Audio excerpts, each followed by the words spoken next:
Kami sambut firman kehidupan di dalam satu nama, Yesus Kristus Tuhan dan Juru Selamat kami. Kami berdoa. Kita sama-sama katakan, amin.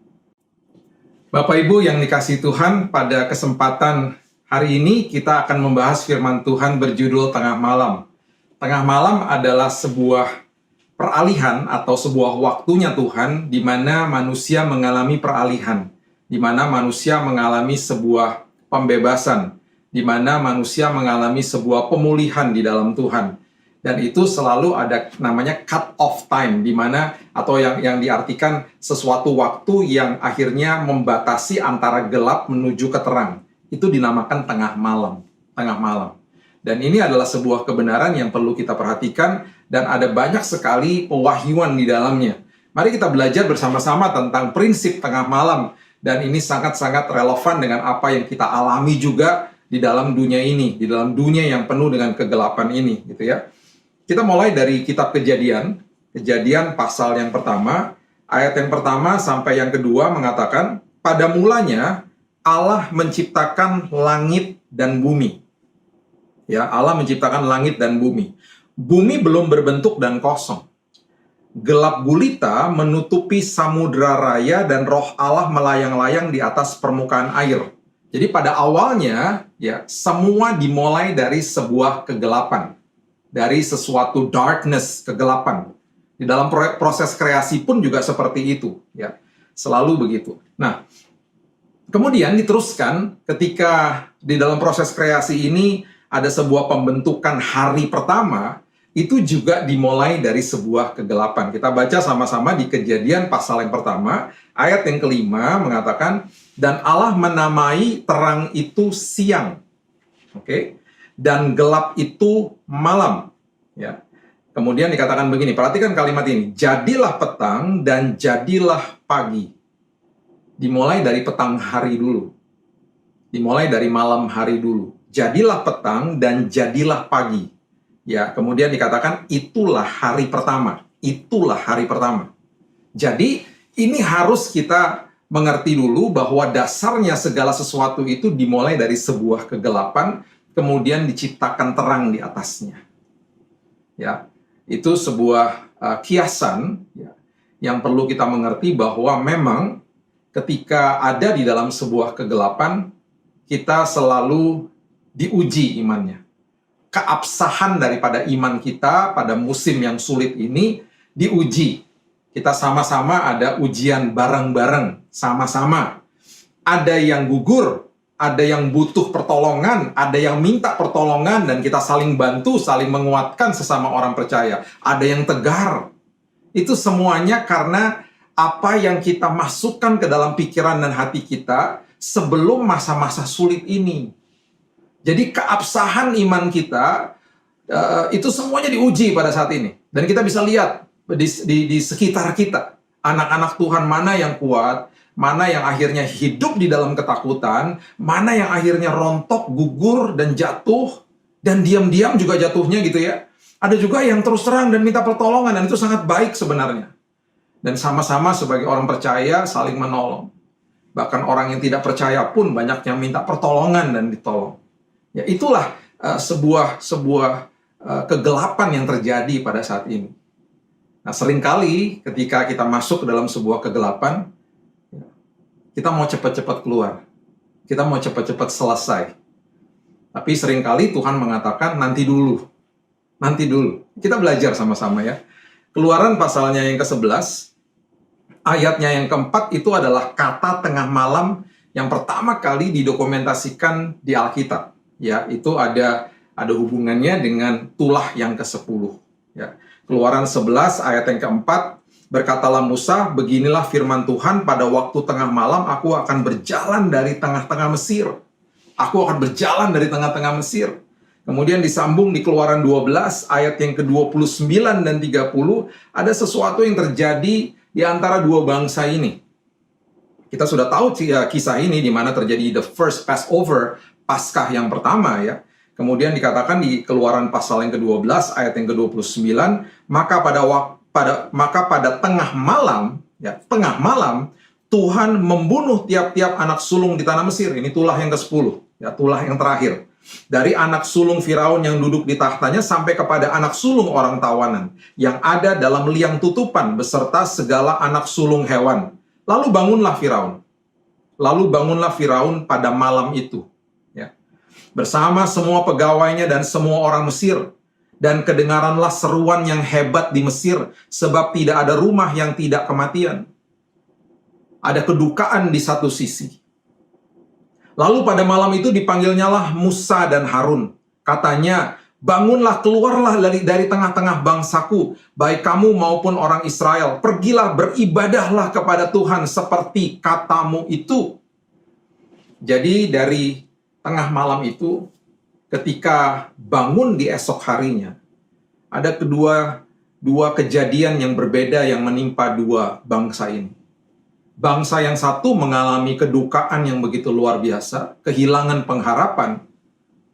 Bangsa yang satu mengalami sebuah pembebasan, karena mereka akhirnya, dalam tanda kutip, diusir, dibebaskan oleh Firaun, disuruh pergi. Ya, anak-anak Tuhan selalu dipelihara oleh Tuhan. Anak-anak Tuhan selalu dipelihara oleh Tuhan. Ya, dan itu ada sesuatu masa yang dinamakan di Alkitab tengah malam. Banyak perkara besar yang Tuhan lakukan di tengah malam untuk kita, dan ada pesan Tuhan khusus hari ini untuk kita semuanya yang mendengarkan firman ini, ya. Selanjutnya, contoh yang berikutnya ada di Hakim-Hakim 16 ayat yang ketiga, ketika Simson ini, ya, seorang pahlawan pada saat itu. Dan kita sudah tahu kisahnya bagaimana akhirnya dia jatuh dalam dosa dan akhirnya Tuhan memulihkan kekuatan dia. Ada satu kisah di mana Simson ini diincar dan akan dibunuh. Bahkan tempat di mana dia tinggal pada saat itu dikepung oleh orang banyak. Dan mereka ingin menangkap dia justru di sebuah pintu gerbang, ya. Coba kita lihat sama-sama di Hakim-Hakim 16 ayat yang ketiga dikatakan, tetapi Simson tidur di situ sampai tengah malam. Simson tidur di situ sampai tengah malam. Pada waktu tengah malam bangunlah ia. Padahal itu kotanya sedang dikepung. Kotanya dikepung, dia bangun malam-malam, dipegangnya kedua daun pintu gerbang kota itu dan kedua tiang pintu. Ya, jadi pintu gerbangnya dicopot sama dia, saking kuatnya, ya. Dicabutnya lah semuanya beserta palangnya, dicabut semuanya. Diletakkan di atas kedua bahunya, lalu semuanya itu diangkat ke puncak gunung yang berhadapan dengan Hebron. Jadi pastinya orang-orang yang mengepung itu, yang mungkin dalam posisi tidur pada malam hari itu, ketika bangun keesokan harinya, melihat sesuatu mujizat yang luar biasa. Mujizat. Sesuatu yang betul-betul mengagetkan bagi mereka. Wow, pintu gerbang yang begitu besar hilang. Dan mereka tahu siapa yang mengangkatnya, karena cuma ada satu orang yang bisa mengangkat pintu gerbang itu. Cuma ada satu orang yang begitu kuat. Dan berarti mereka paham bahwa Simson kabur. Dan Simson mengalami sebuah pertolongan Tuhan pada malam hari itu. Dengan kekuatan yang Tuhan berikan, kuasa yang Tuhan berikan, dia bisa melewati bahaya. Bahkan seolah-olah seperti mencibir musuhnya. Membuat mereka sangat malu. Karena pintu gerbangnya yang tadinya dia mau ditangkap di situ, justru pintu gerbang itu digotong sama dia. Banyak hal-hal yang indah, yang luar biasa yang Tuhan sedang lakukan di dalam musim-musim seperti ini. Seringkali kita tidak membuka mata rohani kita, sehingga kita tidak lihat kebaikan Tuhan. Karena terus iblis membohongi kita dengan mengarahkan mata kita dan telinga kita kepada berita-berita yang buruk, dan semua apa yang kita lihat secara natural yang tidak baik, dan akhirnya kita lupa bahwa ada kebaikan Tuhan yang luar biasa yang Dia sedang lakukan. Dan ingat, banyak sekali perkara-perkara yang indah yang Dia sedang lakukan yang kita juga nggak bisa lihat. Itu sebabnya kita sudah pernah bahas juga, ya. Saya pernah bahas di beberapa firman saya. Roma 8 ayat 28 selalu mengatakan, dimulai dengan kalimat, sekarang baru aku tahu. Sekarang aku tahu bahwa Allah turut bekerja dalam segala sesuatu. Dan mendatangkan kebaikan bagi orang-orang yang percaya kepada Dia. Taunya kapan? Taunya sekarang. Sekarang itu kapan? Setelah semuanya lewat. Ketika kita lagi melewati masalah, kita nggak bisa lihat rangkaian-rangkaian indah yang Tuhan sedang buat. Karena mata kita tertuju kepada kegelapan, mata kita tertuju kepada masalah. Kita nggak bisa lihat pekerjaan-pekerjaan indahnya Tuhan. Tapi ketika nanti sudah selesai, baru kita tersadar sendiri. Dan mungkin juga malu. Di situ kita bisa mengakui, sekarang baru aku tahu Tuhan, bahwa selama ini Tuhan bekerja untuk mendatangkan kebaikan bagi aku. Minta Tuhan untuk membuka mata rohani kita supaya kita terus melihat kebaikan Tuhan yang Dia sedang lakukan. Tuhan baik, Tuhan luar biasa. Dia sangat mengasihi kita semuanya. He's full of love. God is love. Dia mengasihi saudara dan saya. Jangan pernah berpikir bahwa Dia mengasihi semua manusia dan saya cuma salah satu di antara sekian banyak manusia. Tidak. Dia mengasihi kita secara detail. Dia tahu siapa kita. Dia tahu hati kita. Detail Dia tahunya. Dan bahkan kalau kita compare notes, kalau saya bercerita kepada teman-teman saya tentang kesaksian ini, kesaksian itu, mirip kisahnya. Karena apa? Kita punya Bapak yang sama. Kita punya Bapak yang sama. Saya baru mendengar kesaksian di mana seorang anak muda yang sudah mau putus sekolah. Dia katakan, Tuhan, aku udah nggak bisa lagi bayar uang sekolah. Dan ayahku juga baru meninggal, dia perantauan. Dia katakan, aku akan datang ke sekolah pada hari ini dan aku akan bilang, sudahlah, aku akan keluar dari sekolah. Dia membutuhkan sekian uang. Dan dia katakan dia hanya punya beberapa ratus ribu saja di banknya. Dan pada hari itu ketika dia mau ambil uangnya untuk naik bus pulang, ya, dan dia cek di ATM-nya dia.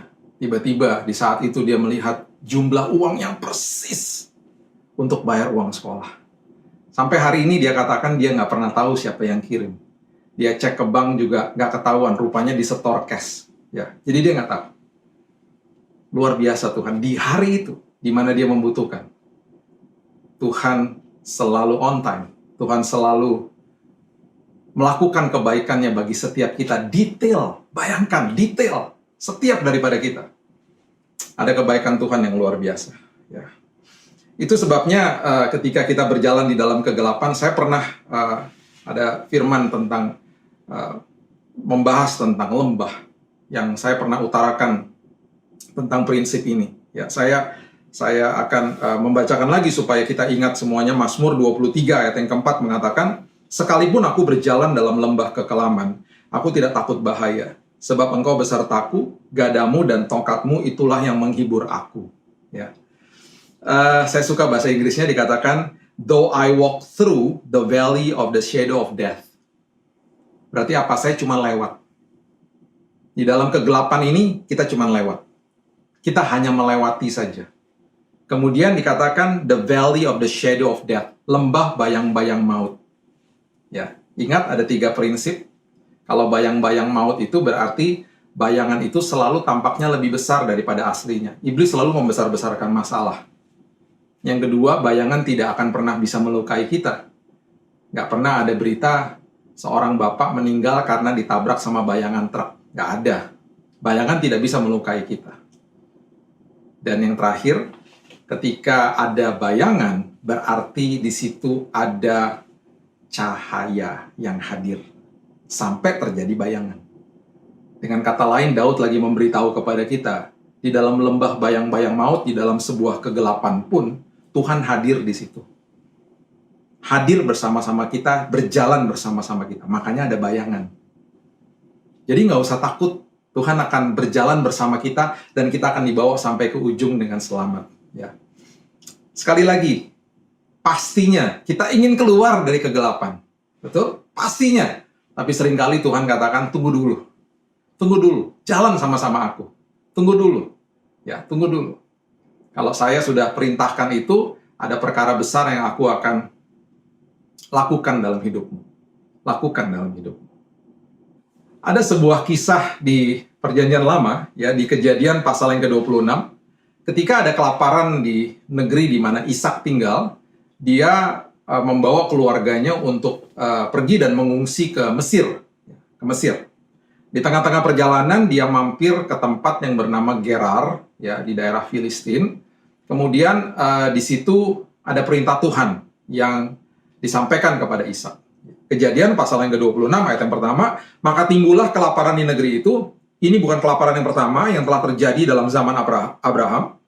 Sebab itu Ishak pergi ke Gerar kepada Abimelek, raja orang Filistin. Lalu Tuhan menampakkan diri kepadanya serta berfirman, janganlah pergi ke Mesir. Jadi waktu dia lagi transit di situ gitu ya, Tuhan katakan, jangan teruskan perjalananmu, jangan pergi ke Mesir. Stay here. Diam di sini. Diam di Gerar. Ya. Kemudian Alkitab dengan jelas mengatakan begini. Diamlah di negeri yang akan kukatakan kepadamu. Ya, janganlah pergi ke Mesir, diamlah di negeri yang akan kukatakan kepadamu. Perhatikan ayat yang ketiga. Tinggallah di negeri ini sebagai orang asing. Sebagai orang asing. Ya, kita semuanya adalah orang asing juga di dalam dunia ini.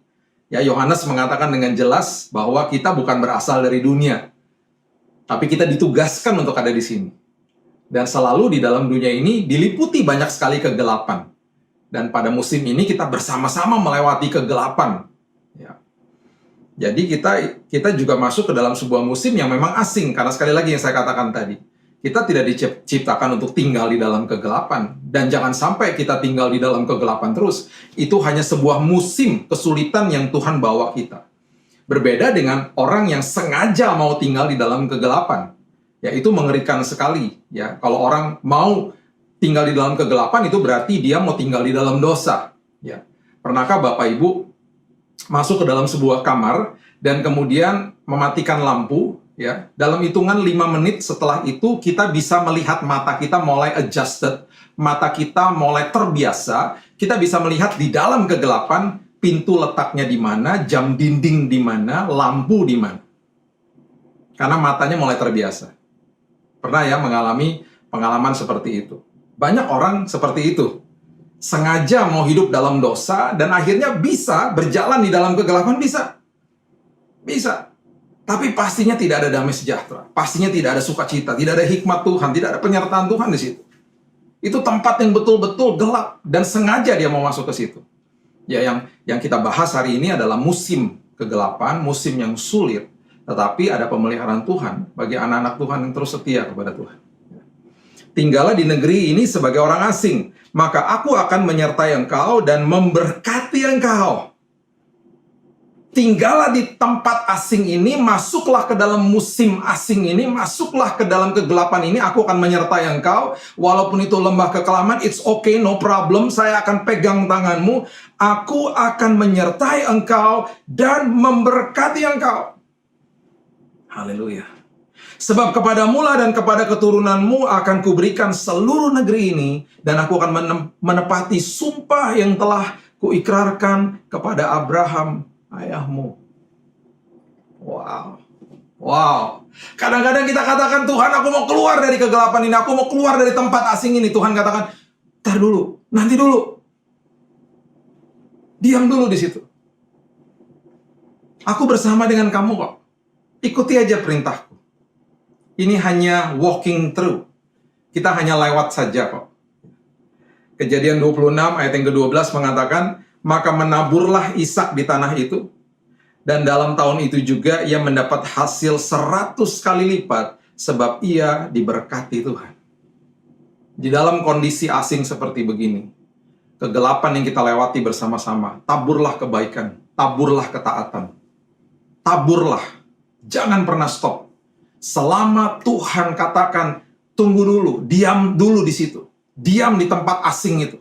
Diam di tempat yang asing bagimu itu. Taburlah kebaikan dulu di situ. Perhatikan ini yang terjadi.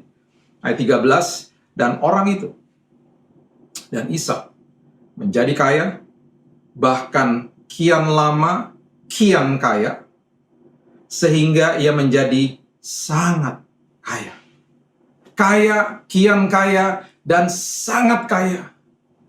Saya tidak mau narasi ini akhirnya kita salah konteks, kita mengambil sebuah pengertian bahwa kalau saya buat baik, nanti saya dapat keberuntungan sana-sini. Dan kita selalu, tanpa kita sadari, kita artikan itu sebagai harta, materi, uang, dan lain sebagainya. No.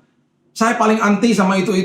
Ya, Bapak Ibu kalau sudah sering dengar khotbah saya, bukan itu yang dimaksudkan. Perjanjian lama, kalau kita baca, betul banyak sekali hal-hal itu menjadi hal primer.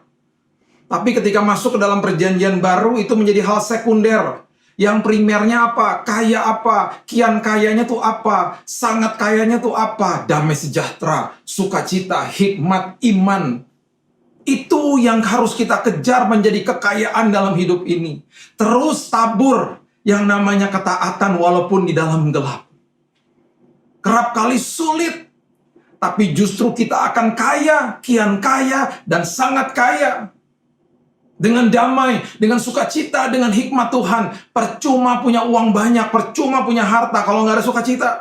Percuma punya banyak harta, banyak uang kalau tidak ada damai sejahtera. Bahkan kalau nggak ada hikmat, akan cepat habis semuanya itu. Sekali lagi, itu semuanya hanya titipan Tuhan. Tabur kebaikan di dalam kegelapan ini, di dalam tempat yang asing ini.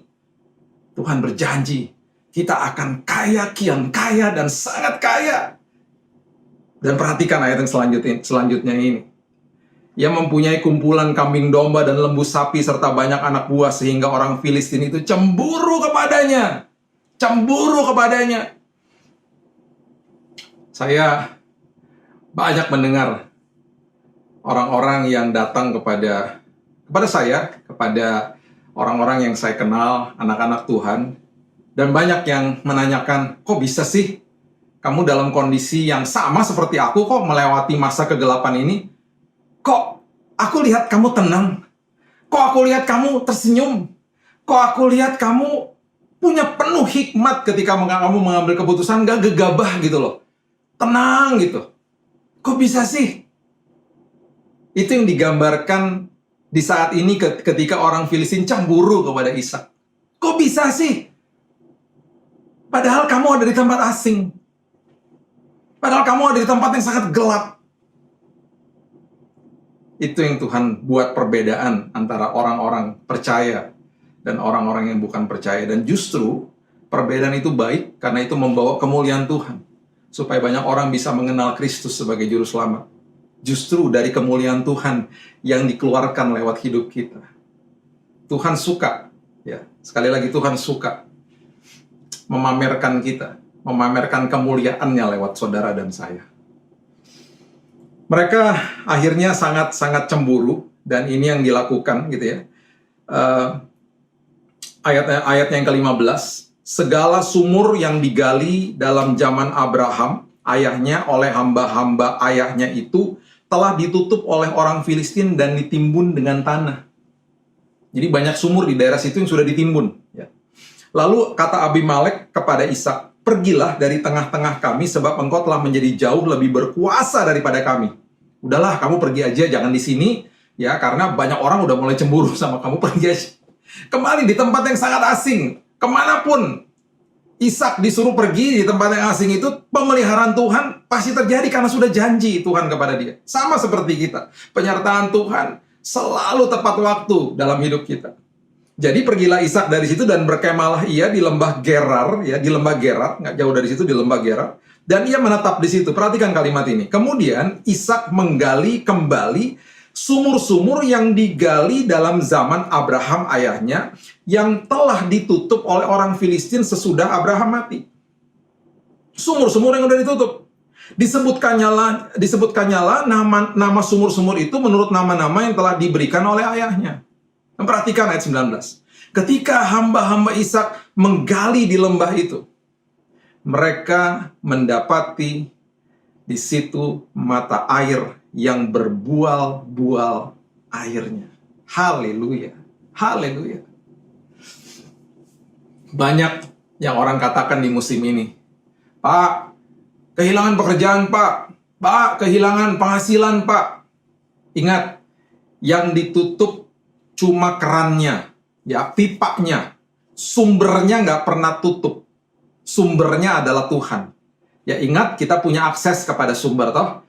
Dia adalah sumber atas segala sumber. Yang ditutup cuma keran-keran aja, cuma pipa-pipanya aja. Masih banyak pipa yang lain. Jadi walaupun sudah ditutup, nanti Tuhan akan bukakan yang lain. Seperti saat itu sumur-sumur sudah ditutup, tapi ketika saat itu mereka ada di lembah Gerar, hamba-hamba Ishak menemukan mata air yang airnya berbual-bual. Akan ada ya keran-keran, pipa-pipa baru yang Tuhan akan bukakan di musim yang gelap ini, di musim yang sulit, di musim yang asing ini kepada kita semuanya. Dan ketika dibuka kerannya sama Tuhan, airnya berbual-bual, haleluya. Berbual-bual. Itulah penyertaan Tuhan. Jadi jangan selalu, orang Jawa bilangnya kesusu. Kalau sudah ada di dalam kegelapan, aduh Tuhan cepetan Tuhan, lewatin cepetan. Kadang-kadang Tuhan bilang nanti dulu, nggak apa-apa jalan aja sama saya. Karena ketika engkau berjalan dengan aku, ketika engkau ada di tempat yang asing, penyertaanku ada di situ, engkau akan bertumbuh, karaktermu bertumbuh. Pengharapanmu bertumbuh di dalam aku, imanmu bertumbuh di dalam aku. Engkau mengalami aku, engkau berjalan bersama dengan aku. Ada perkara besar yang aku mau perlihatkan kepadamu. Kalau ada di tempat yang sudah lewat daripada kegelapan itu, kita biasanya tidak appreciate, kita tidak menghargai. Tapi ketika justru ada di tempat-tempat asing seperti itu, dan tiba-tiba ada hal-hal yang sepertinya, aduh, sumur udah tertutup semuanya. Justru Tuhan katakan, no, memang tertutup. Dan banyak orang yang ditutup. Karena musimnya musim yang tidak enak. Tapi aku janji, nanti ada sumber-sumber yang baru, pipa-pipa yang baru yang aku akan bukakan. Dan itu airnya berbuah-buah. Tenang saja. Apapun pergumulan kita, tenang saja. Kalau Tuhan katakan diam dulu di situ, berarti penyertaan Tuhan cukup bagi kita di situ. Dan justru di situ kita melihat sebuah perkara besar yang Tuhan akan nyatakan dalam hidup ini. Haleluya. Yesaya pasal yang ke-35. Ayat yang ke-5 sampai ke-8 dikatakan, pada waktu itu mata orang-orang buta akan dicelikan dan telinga orang-orang tuli akan dibuka. Pada waktu itu orang lumpuh akan melompat seperti rusa dan mulut orang bisu akan bersorak-sorai sebab mata air memancar di padang gurun dan sungai di padang belantara yang sepertinya tidak mungkin, justru ada air yang kemudian meluap-luap di situ. Tanah pasir yang hangat akan menjadi kolam, dan tanah kersang menjadi sumber-sumber air. Di tempat serigala berbaring akan tumbuh tebu dan pandan. Yang sepertinya tidak mungkin, justru Tuhan akan tumbuhkan perkara-perkara yang baru di situ. Di situ akan ada jalan raya yang akan disebutkan jalan kudus. Orang yang tidak tahir tidak akan melintasinya, dan orang-orang pandir tidak akan mengembara di atasnya. Tuhan akan buka jalan. Tuhan akan buka sumber-sumber yang baru. Gak usah takut, Bapak Ibu. Gak usah takut. Gak usah takut. Contoh yang terakhir yang saya mau bagikan adalah kisah tentang Paulus dan Silas yang sedang ada di Filipi. Dan ketika mereka melakukan mujizat di sana, mengusir roh jahat, mereka akhirnya dimasukkan ke dalam penjara. Kisah Rasul pasal yang ke-16, ayat yang ke-19 mengatakan, ketika tuan-tuan perempuan itu melihat, ya, ini perempuan-perempuan yang sudah dilepaskan dari roh jahat, bahwa harapan mereka akan mendapat penghasilan lenyap, mereka menangkap Paulus dan Silas, lalu menyeret mereka ke pasar untuk menghadap penguasa. Setelah mereka membawa keduanya menghadap pembesar-pembesar kota itu, berkatalah mereka, katanya orang-orang ini mengacau kota kita ini karena mereka orang Yahudi. Oke? Perhatikan ayat yang ke-23, setelah mereka berkali-kali didera, mereka dilemparkan ke dalam penjara, ya. Kepala penjara diperintahkan untuk menjaga mereka dengan sungguh-sungguh. Ya. Sesuai dengan perintah itu, kepala penjara memasukkan mereka ke ruang penjara yang paling tengah. Ya, ruang penjara yang paling tengah, dan membelenggu kaki mereka dalam pasungan yang kuat. Ya, kata penjara yang paling tengah itu bahasa Inggrisnya dungeons, the inner dungeons. Inner dungeons itu berkata atau mengartikan sebuah tempat di bawah tanah yang gelap, sangat gelap. Very dark, sangat gelap. Oke, mereka dimasukkan ke dalam penjara bawah tanah yang sangat gelap. Dungeons. Oke. Tetapi kira-kira, perhatikan kalimat ini, tengah malam. Haleluya. Tetapi kira-kira tengah malam. Tengah malam. Paulus dan Silas berdoa dan menyanyikan puji-pujian kepada Allah, dan orang-orang hukuman lain mendengarkan mereka. Di dalam kegelapan, senantiasa tabur ketaatan, tabur doa, tabur ucapan syukur. Ingat, ucapan syukur adalah dasar dari penyembahan. Ucapan syukur adalah bukti daripada iman. Tabur doa dan ucapan syukur. Apa yang terjadi? Apa yang terjadi? Akan tetapi terjadilah gempa bumi yang hebat, ayat 26. Sehingga sendi-sendi penjara itu goyah, dan seketika itu juga terbukalah semua pintu, dan terlepaslah belenggu mereka semua. Terlepaslah belenggu mereka semuanya. Ketika kepala penjara terjaga dari tidurnya dan melihat pintu-pintu penjara terbuka, ia menghunus pedangnya hendak membunuh diri karena ketakutan. Karena dia yang diberikan tanggung jawab. Karena ia menyangka bahwa orang-orang hukuman itu telah melarikan diri. Bapak Ibu, sekali lagi, kalau kita ada di tempat gelap, sekali lagi kecenderungan kita mau buru-buru keluar. Dan bayangkan Paulus dan Silas, belenggu mereka itu dan semua apa yang ada di hadapan mereka, semuanya sudah terlepas. Semuanya terlepas. Pintu-pintu sudah dibuka. Tapi kalau belum ada arahan dari Tuhan, mereka nggak kemana-mana. Walaupun sudah terbuka. Sekali lagi, melewati tengah malam, ada sebuah pemulihan. Ada sebuah sinar yang cahaya akan dialami sama anak-anak Tuhan. Tapi sekali lagi, terus ikuti suara Tuhan. Ikuti panduan Tuhan. Itu sebabnya Paulus dan Silas tidak beranjak lari dari situ. Jadi ketika dia menghunus pedangnya hendak membunuh diri karena ia menyangka bahwa orang-orang hukuman itu telah melarikan diri. Kemudian ayat 28 mengatakan begini, tetapi Paulus berseru dengan suara nyaring katanya, jangan celakakan dirimu. Kenapa? Sebab kami semuanya masih ada di sini. Kami nggak kabur, kami nggak kemana-mana, kami masih ada di sini. Kami masih ada di sini. Karena itu pasti perintah Tuhan kepada dia, pasti Roh Kudus menjamah hati dia, jangan kemana-mana dulu, tinggal dulu di situ. Kenapa? Ada perkara indah yang akan terjadi sebentar lagi. Kepala penjara itu menyuruh membawa suluh, ayat 29. Lalu berlari masuk dengan gemetar, tersungkurlah ia di depan Paulus dan Silas. Ia mengantar mereka keluar sambil berkata, Tuhan, Tuhan, apakah yang harus aku perbuat supaya aku selamat? Aku baru menyaksikan sesuatu yang luar biasa terjadi. Belenggu terlepas, pintu terbuka, gempa bumi terjadi. Apa yang harus aku perbuat supaya aku selamat? Jawab mereka, ayat 31. Percayalah kepada Tuhan Yesus Kristus dan engkau akan selamat. Engkau dan seisi rumahmu. Bapak Ibu, keluarga daripada kepala penjara itu menerima Yesus sebagai juru selamat. Itulah kebaikan yang Tuhan sedang lakukan, walaupun kita ada di tengah-tengah kegelapan. Yang pertama, di tengah-tengah kegelapan, di tengah-tengah tempat yang asing bagi kita, Tuhan selalu katakan tabur ketaatan. Dan kemudian di situ, Tuhan akan membukakan pipa-pipa yang baru, yang akan memberikan kita kepenuhan. Kita akan kaya, kian kaya, sangat kaya, dengan damai sejahtera, sukacita, hikmat ilahi, melengkapi hidup kita. Kalau sampai ada pipa-pipa yang tertutup dalam hidup kita, baik itu mungkin usaha kita, baik itu dari pekerjaan kita, dan lain sebagainya, ada kesulitan-kesulitan ekonomi, jangan takut. Tuhan akan bukakan pipa-pipa yang baru dan airnya berbual-bual.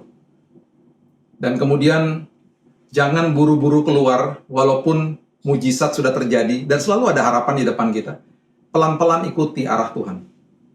Dan banyak sekali yang terjadi seperti Paulus dan Silas ketika kepala penjara menerima Yesus sebagai juru selamat. Itu juga terjadi di bangsa kita, bangsa Indonesia. Dari tahun lalu, banyak sekali orang yang datang dan percaya kepada Yesus. Saya mendengar banyak sekali kesaksian, bahkan ada beberapa orang yang datang ke rumah hamba Tuhan karena gedung gerejanya ditutup. Kolam baptisannya juga sedang kering gitu ya, karena dikuras. Dan mereka datang, mereka terima Yesus, datang ke rumahnya hamba Tuhannya, minta dibaptis. Gak ada kolam, hamba Tuhannya ada yang mengatakan, saya di belakang rumah saya ada kali, mau dikali saja. Boleh Pak. Mereka dibaptis di kali. Ada yang dibaptis di mana Bapak Ibu? Di kolam ikan.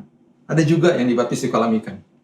Dan ini terjadi banyak sekali. Walaupun kita melewati kegelapan ini, ada kebaikan-kebaikan Tuhan.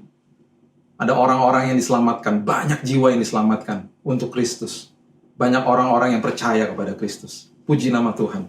Puji nama Tuhan. Saya akhiri dengan ayat ini, 2 Korintus 4 ayat yang ke-6 mengatakan, sebab Allah yang telah berfirman, dari dalam gelap akan terbit terang. Ia juga yang membuat terangnya bercahaya di dalam hati kita, supaya kita beroleh terang dari pengetahuan tentang kemuliaan Allah yang nampak pada wajah Kristus. Walaupun melewati kegelapan, ada terang Tuhan di dalam sini.